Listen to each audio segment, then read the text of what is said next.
Hello, everyone, and welcome to Rooted in Nutrition, episode 1.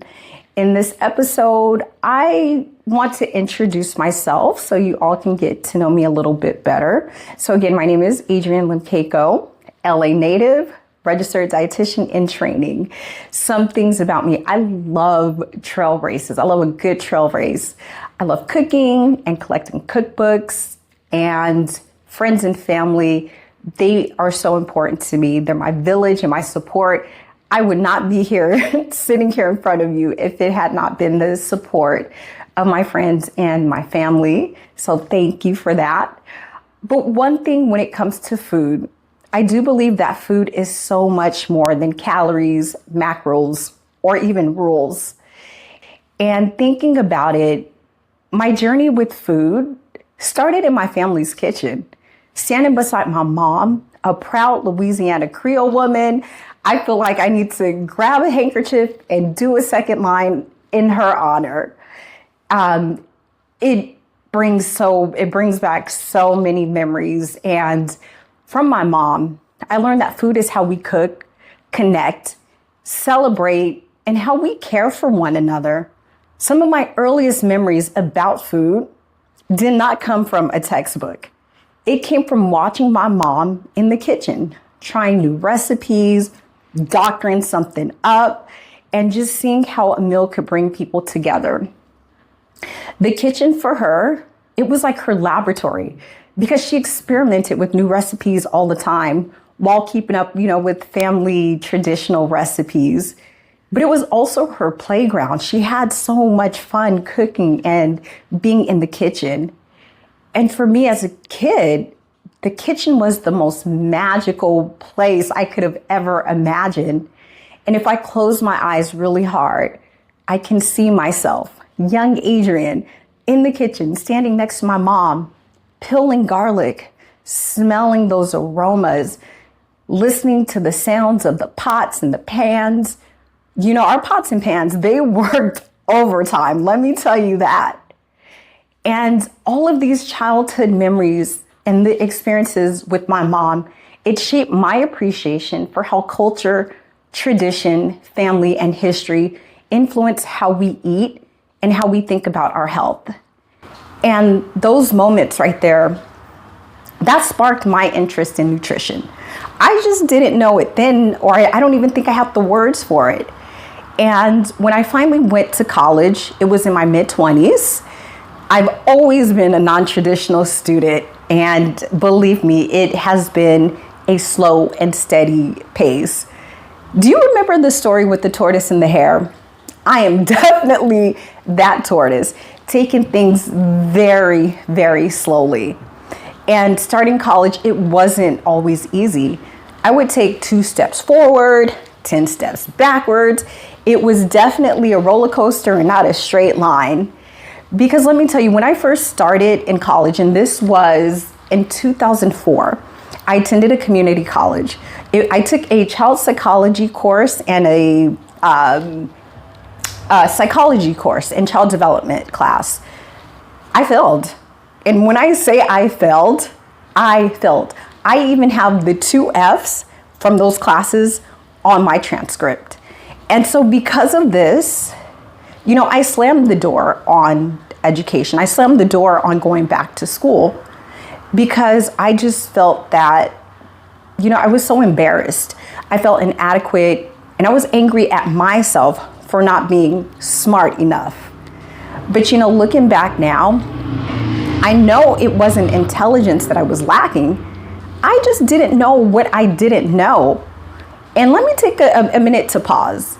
If there's any, adults out there who want to go back to college or who want to go to college for the first time, go out there. You absolutely can do it. You can check out the local community college or a Cal State or any university, and there's always someone there to help you. You can go to the admissions and records, get your application started, check out the financial aid to see if you may be eligible for financial aid, speak with the academic counselor. There's definitely people there to help you find the right sources that you need. And so that's what I did.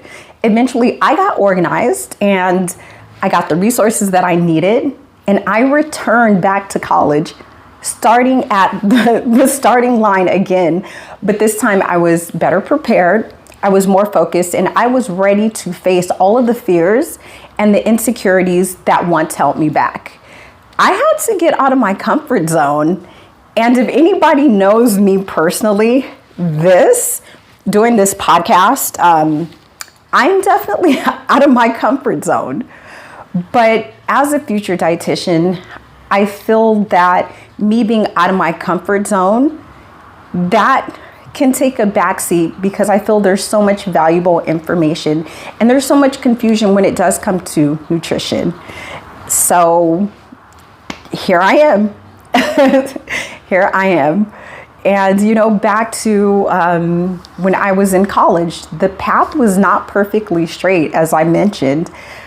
I originally set out to be a registered dietitian, but me being me, curiosity led me to food science and technology. And food science and technology, so this is anything that you can do to food before you eat it. Once you eat it, that's nutrition. So I think that's a simple way to kind of give you a definition. And I have a professor who gave me that definition, and I absolutely love it. So while I was studying food science, my focus was microbiology. And for a short time, I even worked at a food microbiology lab. If you walk down the grocery stores, pick any item, we tested it for salmonella, listeria, any other of those foodborne pathogens, we tested it. So one day, it hit me, I love the science, but something was missing. It was something in my heart, in my gut, my intuition, something was missing. And I realized that I don't want to study food behind the scenes. I want to work directly with people. I want to help people to understand their bodies, their health, their habits, and their relationship with food in a way that feels realistic, personal, and that's grounded in real life. And that's where I am today. So last month in May 2026, I graduated from Cal State LA, Golden Eagles, yay, with my master's in nutritional science. So that is one of the requirements to become a dietitian. So next I'll start my internship because I do have to complete some hours. And then once I'm done with that, I'll be eligible to sit for the registered dietitian exam. Once I pass that, I'll officially be a registered dietitian. Enough about me. So what can you expect from this podcast? Rooted in nutrition. Again, this is where I'll be sharing my journey with you all. You can expect honest conversations about me becoming a dietitian, and I'll take you with me as I go through my internship, as I learn, grow, and figure out what kind of practitioner I'm becoming. You can definitely expect practical, understandable nutrition education. We will talk about things like blood pressure, A1C, cholesterol, meal planning, cooking, movement, stress, and sustainable habits as it all relates to nutrition.